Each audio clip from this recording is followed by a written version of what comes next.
Si tu apprécies les séries d'épouvante et que tu consommes du contenu Netflix, tu n'es sans aucun doute pas passé à côté de la série qui sort ce mercredi 12 octobre, dirigée par Mike Flanagan, connu pour Hill House et Bly Manor.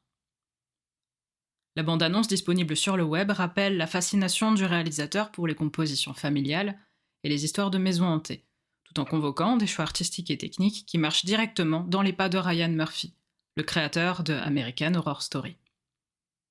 Avec cette conjugaison de thématiques et une sortie en plein mois d'Halloween, la série a d'ores et déjà trouvé un public qui trépigne en attendant la mise à disposition de l'œuvre. Les fans d'Edgar Allan Poe, l'auteur de La Chute de la Maison Usher, ont bien remarqué que Flanagan n'adaptait pas que cette nouvelle de 1939, mais bien un ensemble d'œuvres de l'écrivain. D'autres citent le dit film original de Roger Corman, réalisé en 1960. Et c'est là qu'on va avoir un problème.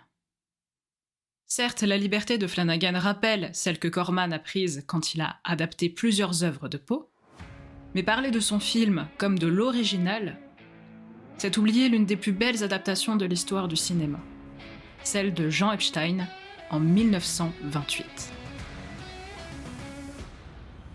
Bienvenue dans Fichier Zip, le podcast cinéma qui t'explique des trucs compliqués avec des phrases simples. Le but, c'est de faire passer le courant entre le cinéma et toi pour te faire comprendre des théories filmiques en un éclair. Pas de détour, pas de fioriture intellectuelle, ici on est clair, on est précis, on est là pour booster ta culture cinématographique en moins de 30 minutes. Top chrono, c'est parti, début de l'extraction.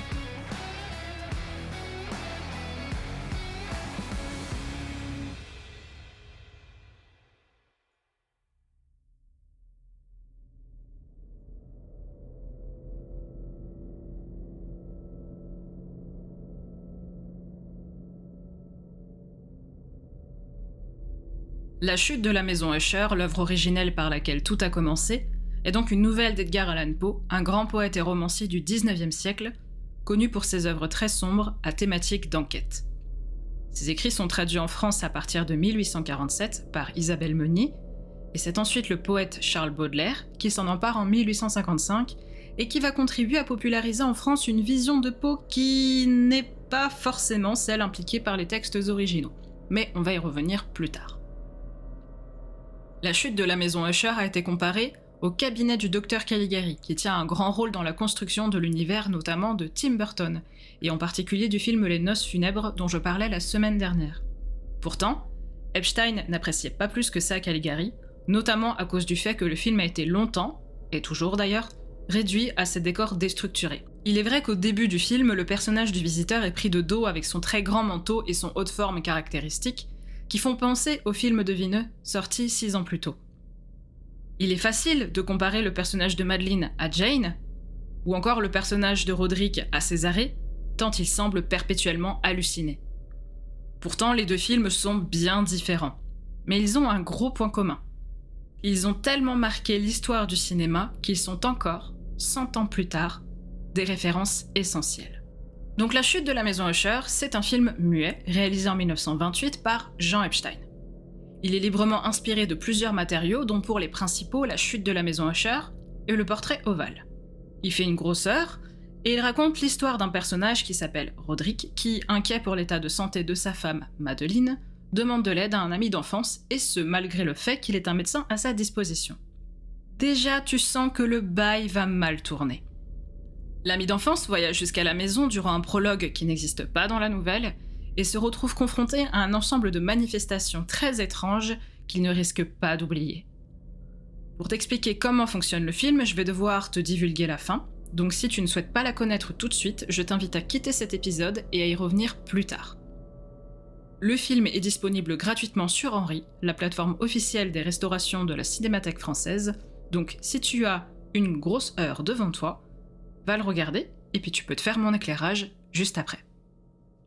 La Chute de la Maison Usher, pour qui a fait des études de cinéma ou s'intéresse un minimum au cinéma muet, c'est l'un des joyaux de notre histoire. Beaucoup de personnes en ont vu au moins quelques extraits.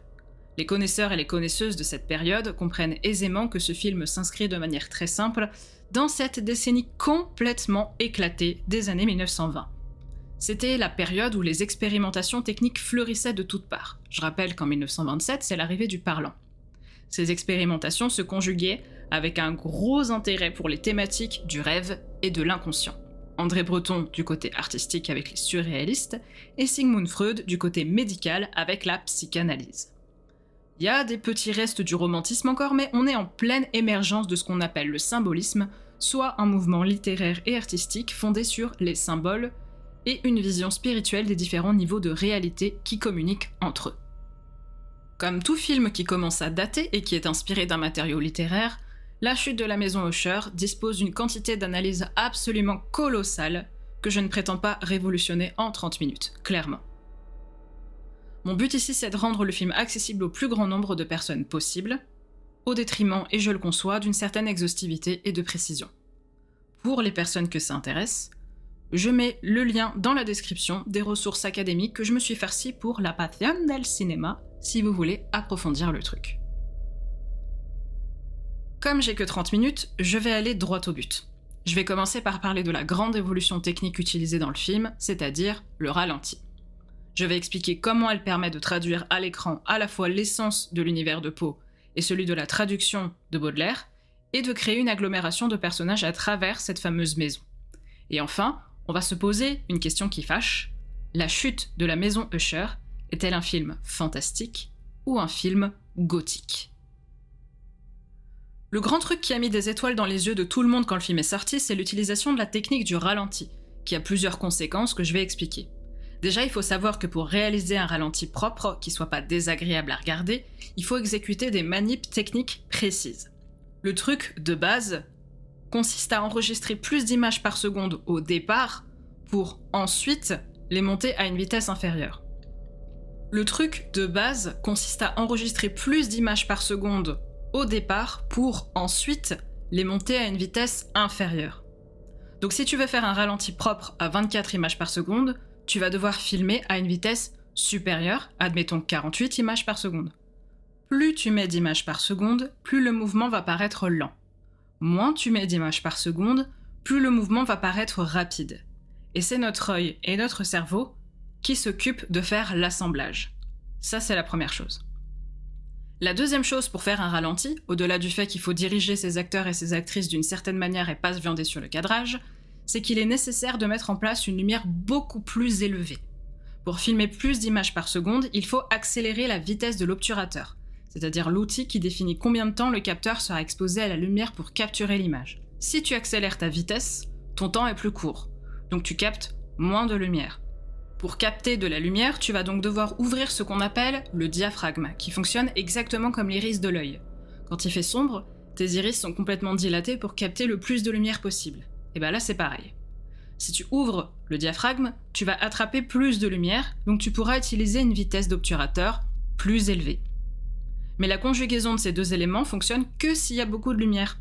Donc dès le départ, il faut que tu donnes plus de lumière à tes capteurs, pour pouvoir 1. Les ouvrir plus vite, 2. Les ouvrir plus grands, pour qu'on puisse voir quelque chose sur la pellicule. Il faut voir, si tu veux, la caméra comme un œil.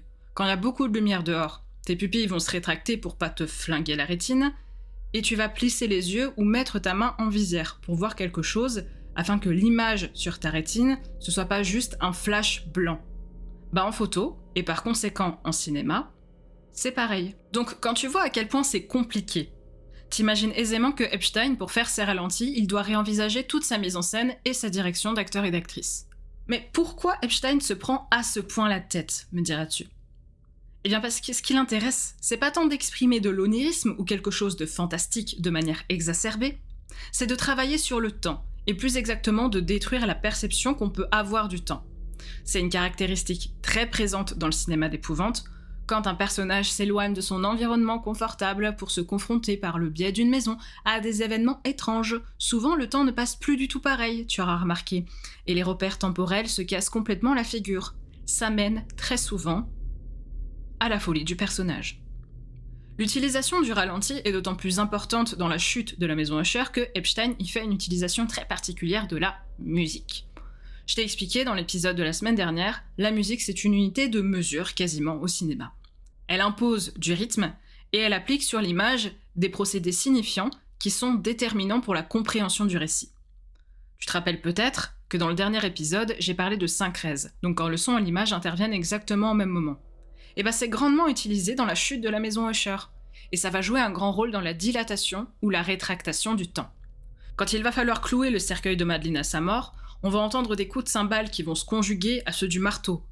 Quand Roderick va transporter le corps de Madeleine dans ses bras, un piano va s'emballer, comme le rythme des battements de son cœur, alors que la scène à l'image est particulièrement lente. Et la procession funèbre sera elle aussi rythmée par plusieurs instruments, des cordes, des vents et un piano, qui semblent pousser les personnages sur le chemin, alors même que leurs mouvements sont gênés par le poids du cercueil. On va donc avoir une musique qui va structurer les actions et les précipiter vers leur chute, et une image qui au contraire va paraître particulièrement lente, comme si elle pataugeait continuellement dans la boue, comme un mécanisme qui s'enrayerait. Les 2 ralentis les plus marquants du film sont dans le premier et le dernier quart d'heure. Dans le premier, Roderick et son ami dînent, et Roderick est soudainement attiré par quelque chose. Un raccord au regard nous donne à voir un long couloir balayé par le vent, dans lequel s'agitent de grands rideaux noirs, et un coin de pièce où tombent des livres et une armure. Mais la succession des plans au sein du montage permet de se rendre compte que les 2 plans ne sont pas pris dans la même pièce. Il y a donc ce qu'on appelle un faux raccord. C'est évident, c'est très probablement voulu, et ça donne à penser que Roderick ne réagit pas au vent qui souffle ou à la chute des livres, mais à la musique que l'on entend à ce moment-là, une longue note stridente de violon qui retentirait dans sa tête. Le deuxième ralenti, c'est à la fin, quand le personnage de Madeleine, en fait enterré vivant, dans un état catatonique causé par le portrait réalisé par Roderick, revient. Le retour du personnage de Madeleine est précédé de cet exact même plan de livre qui tombe. Ça m'amène à penser que Roderick voit déjà la désagrégation de la fin du film à travers le ralenti, à travers cet ensemble de mouvements d'étoffe, comme s'il sentait que la fin était proche et qu'il savait exactement comment elle allait advenir. Il refuse d'ailleurs de clouer le cercueil de Madeleine dans un premier temps comme s'il savait qu'elle allait revenir. Or, si on reprend précisément la séquence de destruction au moment où la maison se détruit et que les personnages se réunissent au centre des lieux en flammes, on remarque qu'il y a, systématiquement en amorce dans le coin gauche du cadre, un bout de rideau qui s'agite, comme en souvenir de la séquence du repas, comme si ce grand couloir balayé par le vent était un tunnel qui menait directement à cette séquence de destruction. Jamin dit que la poétique onirique d'Epstein relève plus d'une combinatoire de vitesses que d'une composition de plans. Et je pense que c'est très juste dans le sens où par l'utilisation de différentes vitesses, que ce soit des vitesses musicales ou des vitesses à l'image, Epstein s'affranchit d'une forme de linéarité et retranscrit l'étrangeté du récit de Poe, pas parce qu'il y a des événements louches qui se produisent, mais parce que la structure même du récit échappe à toute logique, à partir du moment où le personnage entre dans la maison et rencontre ses occupants. Parce que Epstein est à la fois francophone et anglophone, je pense pouvoir affirmer qu'il a eu accès à l'œuvre originale de Poe comme à sa traduction par Baudelaire et qu'il a pu agglomérer les différentes visions pour créer son film. S'il y a beaucoup de différences entre le film et les œuvres et autant de références à l'œuvre générale de Poe, du Corbeau en passant par le Chat Noir ainsi que les lectures de poèmes de Poe lui-même, la liberté principale prise par Epstein, c'est le lien entre les 2 personnages principaux, Madeleine et Roderick, qui sont frères et sœurs jumeaux dans l'œuvre originale, sont mari et femme dans l'œuvre d'Epstein. Je m'attarde ici moins sur le message incestueux que sur la liaison des personnages avec la maison qui s'écroule à la fin du film. Les 2 personnages sont intimement liés à cette maison par plein de petits détails égrenés par Poe puis Epstein par la suite. L'un des cartons du film dit que selon une tradition héréditaire, les maris Usher doivent faire le portrait de leur femme. Roderick est obsédé par l'image de Madeleine et on comprend peu à peu, le portrait aspire à chaque coup de pinceau un peu plus la vitalité du personnage féminin pour le réduire à cet état amorphe qui mène à son enterrement. Ça signifie qu'il y a de la vie dans ce portrait. Et pourquoi on peint des tableaux ? Pour les accrocher au mur. Donc accrocher des portraits au mur de cette maison branlante en pleine décrépitude, traversée par des courants d'air polaires, ce serait une possibilité de lui redonner de la vie, de raviver la flamme, comme s'il y avait dans cette maison une sorte de moteur thermique qui nécessiterait la réunion des 2 personnages principaux reliés intimement à la maison. Ce moteur fonctionnerait de manière purement mécanique, avec la mécanique du montage et de ses ralentis, et avec la mécanique musicale qui compose intimement avec l'image. Et on peut aller encore plus loin quand on sait que la poésie est très présente dans le film, que l'un des poèmes lus par le personnage principal s'intitule « Silence ». Le silence, comme je l'ai déjà expliqué, fait partie aussi du temps musical. Ajoutons à ça que le film est construit avec 2 scènes au ralenti. La même scène se répète. Les deux scènes se rassemblent, et on aboutit à une mécanique en circuit qui ferait que cette espèce de grosse maison serait comme une boîte à musique. Une boîte dont Roderick et Madeleine seraient les automates. Je vais terminer ma métaphore par une référence cinématographique qui va faire hurler les puristes, mais qui va parler à tout le monde, et ça tombe bien parce que, encore une fois, c'est mon but. Je trouve que la nouvelle de Poe et l'adaptation d'Epstein ont, avec cette symbolique de la maison comme un personnage à part entière, quelque chose qui rappelle le château ambulant d'Hayao Miyazaki. Dans ce film d'animation, on a ce gros château branlant mécanique qui est animé par Calcifer, un feu qui brûle dans l'âtre de la cheminée. Et ce personnage, on l'apprend par la suite, c'est le cœur du sorcier propriétaire du château, qui s'appelle Aoru. Et quand on retire le feu de l'âtre, le château s'écroule complètement. Et ce château, il a un pouvoir particulier. Au-dessus de la porte d'entrée, il y a un petit cadran. Et ce petit cadran, selon comment tu le règles, il permet d'ouvrir la porte sur un autre paysage sans bouger le château de place. Donc en ouvrant une porte, tu peux atterrir dans un autre endroit.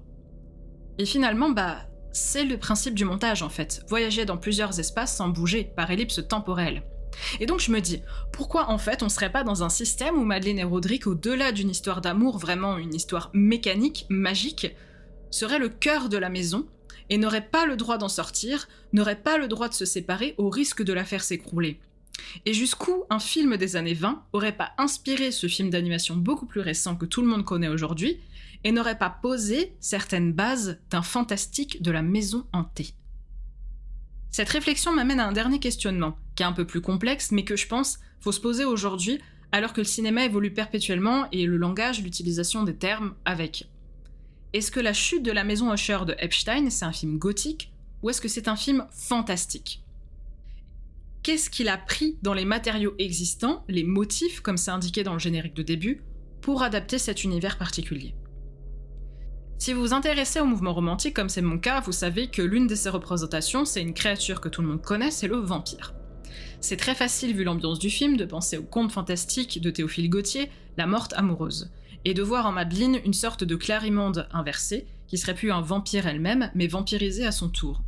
Dans La chute de la maison Usher d'Epstein, il y a un petit bout, qui n'y a pas du tout dans la nouvelle, je l'ai dit tout à l'heure, c'est le prologue, durant lequel l'ami d'Usher s'arrête dans une auberge pour demander son chemin et se faire accompagner jusqu'à la maison. Les gens refusent évidemment d'y aller, et quand ils trouvent quelqu'un pour l'emmener, la charrette s'arrête à une frontière invisible. Le conducteur refuse d'aller plus loin, et il jette les valises du visiteur par terre pour pouvoir s'enfuir. Il y a ici un rappel très clair au Nosferatu de Murnau, ce grand film de vampire sorti en 1922, qui va matérialiser cette frontière invisible à partir de laquelle les adjuvants du héros ne veulent plus avancer, et au-delà de laquelle tout peut arriver. Le conducteur ressemble énormément d'ailleurs à celui de Nosferatu avec son grand manteau effrayant. Le vampire, c'est un personnage gothique par excellence, il porte avec lui tout un folklore qui a traversé les siècles et nourrit différentes interprétations dans l'histoire du cinéma. Tout l'univers de Tim Burton que j'ai cité tout à l'heure en est ainsi largement inspiré. Et la mariée morte des noces funèbres a tout à voir avec Madeleine, qui sort de son cercueil à la fin du film, enveloppée de ces grands voiles blancs qui volent autour d'elle. Mais est-ce que le film d'Epstein est un conte gothique pour autant ? Eh ben pas exactement. On pourrait avoir tendance avec le regard actuel à le considérer comme tel, mais en fait c'est dû en grande partie à la traduction qu'en a fait Baudelaire.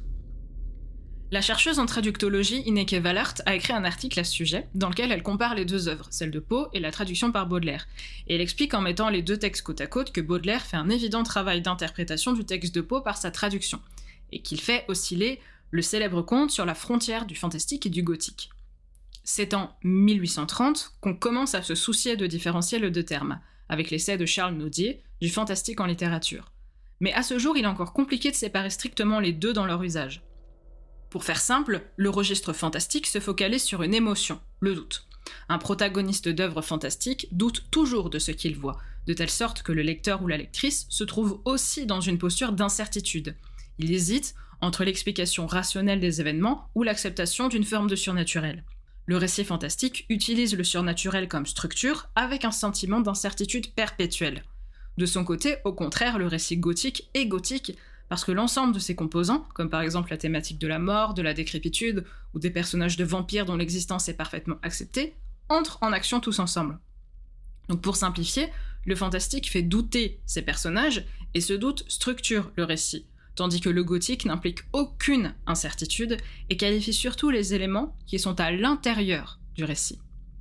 Ineke Valert relève plusieurs passages pour les comparer afin de montrer comment, par de toutes petites interprétations, qui sont propres à la démarche de traduction bien entendu, Baudelaire contribue à populariser une version gothique de Poe, alors qu'elle était officiellement réfutée par l'auteur dans la préface d'un de ses livres, Tales of the Grotesque and the Arabesque. L'un des exemples, c'est celui de la mort de Madeleine, quand les personnages s'apprêtent à transporter le cadavre de la jeune femme.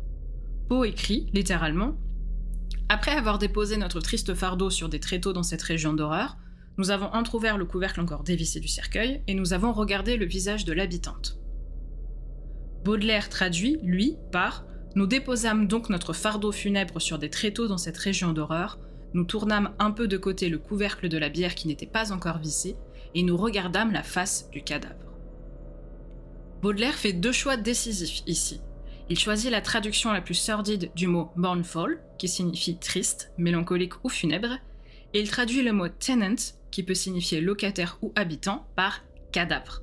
Donc, comme ça, il fait de ce passage quelque chose d'encore plus horrifique et sinistre, entérinant la mort de Madeleine de manière radicale, donc gothique, alors que les mots utilisés par Poe laissent une forme d'incertitude, donc fantastique. Valert dit ainsi que par ce choix de traduction, Baudelaire pose un jugement. Mais surtout, il coupe court à toute interprétation d'assimilation des deux personnages comme une seule et même entité, qui fait corps avec la maison qu'ils habitent, et qui est déjà un cercueil en elle-même. Ça veut pas dire que la traduction de Baudelaire est fausse, ou qu'elle est mauvaise, mais que son interprétation, dès lors impliquée par les mots choisis, qui sont importants car ici on parle de deux poètes quand même, est différente, et notre perception de l'auteur en conséquence. Epstein laisse l'incertitude en ce qui le concerne. Certes, la procession funéraire de Madeleine est suffisamment appuyée pour qu'on croie qu'elle est morte, mais le passage où le médecin cloue le cercueil et que Roderick semble poinçonner lui-même par les clous, sortant ensuite du caveau comme un noyé à qui on aurait retiré toute substance vitale, sous-entend le lien au-delà de l'émotionnel qui le relie à Madeleine. Ce lien est ensuite accentué par le fait que Roderick s'intéresse au magnétisme, qui est peut-être un rappel à la traduction de Baudelaire. Valert conclut son article en disant que le lecteur trouve dans l'Usher de Baudelaire une allégorie lugubre sur l'extinction finale d'une lignée familiale ancestrale, sous la forme d'un conte gothique orné de symbolisme superficiel et épicé de quelques notions ésotériques, et que Baudelaire, laissant planer la possibilité d'une hallucination totale de l'ami visiteur, fait glisser le mode fantastique vers le mode gothique. Epstein, lui, ne se place, à mon avis, ni d'un côté, ni de l'autre. Il choisit de sauver tout le monde à la fin du film, ou en tout cas de suggérer la fuite de tous les personnages, et il termine son adaptation par un plan très énigmatique sur un arbre piqueté de lucioles. Alors, est-ce que c'est une métaphore de l'arbre généalogique des Usher sur lequel s'ajoutent de nouvelles étoiles symbolisant une mort énergétique, ou est-ce que c'est juste un arbre de vie ? Le mystère reste entier, et les interprétations sont très nombreuses à ce jour. Peut-être faut-il, simplement, et c'est ce qu'a l'air de proposer Mike Flanagan avec sa série à venir, envisager l'univers d'Edgar Allan Poe comme un univers étendu, comme cycle fantastique où on analyse une œuvre à la lumière de celles qui les ont précédées, une constellation où plusieurs étoiles composent ensemble et se répondent.